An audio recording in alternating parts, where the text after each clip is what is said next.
అందరికీ నమస్కారం. It's an honour to be here. Hitchcock గురించి మాట్లాడేంత ఎక్స్పీరియన్స్ కానీ అర్హత కానీ నాకు లేదు. నాకు డెఫినెట్గా తెలుసు. నాకు హిచ్కాక్ని అలవాటు చేసింది ఖచ్చితంగా బాపు గారే.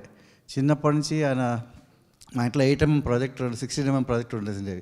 సో దాంట్లో Charlie Chaplin, Laurel and Hardy ఈ సినిమాలన్నీ మాకు వీక్లీ వన్స్ మాకు ట్రీట్ అనమాట. బాగా చదువుకుంటే ఆయన చెప్పిన పని చేస్తే మాకు ట్రీట్ ఇచ్చేవారు.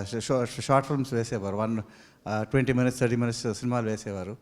సో ఆ సినిమాలు చూస్తూ పెరిగినప్పుడు మాకు సడన్గా ఒకరోజు ఆల్ఫ్రెడ్ హిచ్కాక్ షార్ట్ ఫిల్మ్ కూడా చూపించారనమాట. So that is when it grew on us.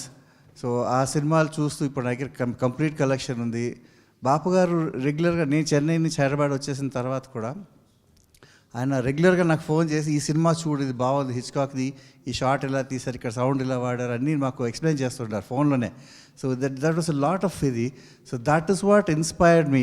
హిచ్కాక్ని copy కొడితే ఎలా ఉంటుందని విశాఖ ఎక్స్ప్రెస్ తీశాను, strangers on a train. So I think I made a good film. సినిమా క్రిటికల్గా పెద్ద పేరు రాకపోయినా ఇట్ మేడ్ ఇట్స్ మనీ.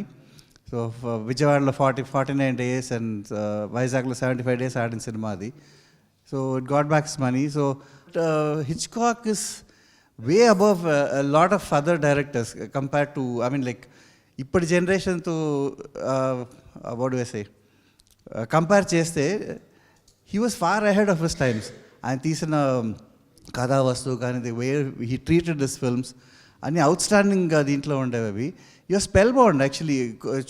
చూస్తూ ఉంటే స్టార్ట్ టు ఫినిష్ స్టాప్ చేయాలని ఫీలింగే రాదు. ఎక్కడైనా బాత్రూమ్కి వెళ్ళాలన్న మంచినీళ్ళు తాగన్న ఫీలింగ్ కూడా రాదు. You spell bound, stuck to the seat అనమాట. అలా ఉంటుంది అది ఆ సినిమాలని. So it's really honour. పెద్ద గొప్ప గౌరవం నాకు ఇక్కడ మాట్లాడడం.